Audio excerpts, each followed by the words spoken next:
What is the difference between baking powder and cornstarch? Hello viewers! Today, we're going to delve into the culinary world and unravel the mysteries between two common kitchen ingredients, baking powder and cornstarch. Have you ever wondered what sets them apart? Let's dive in. What is baking powder? Baking powder is a leavening agent used primarily in baking. It releases carbon dioxide gas into a batter or dough, causing it to rise and giving baked goods a light and fluffy texture. Key components: baking soda, sodium bicarbonate, a base that needs an acid to become activated.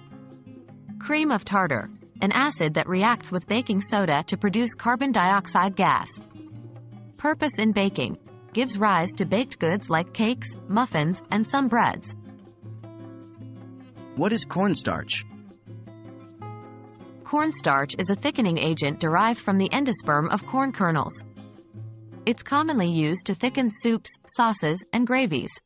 How it works: when cornstarch is heated in a liquid, the molecules break down and then recombine, or gelatinize, thickening the mixture. Not a leavening agent. Unlike baking powder, cornstarch doesn't produce gas or make things rise.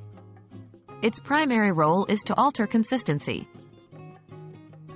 Can they be used interchangeably? No, baking powder and cornstarch serve different purposes in cooking and baking. While there are some scenarios in which they might be combined, like in certain cake recipes, they're not directly interchangeable. Always stick to the recipe, and if you're unsure about a substitution, do some research first. So there you have it. Baking powder makes your baked goods rise, while cornstarch thickens your sauces and soups. We hope this clears up any confusion between the two.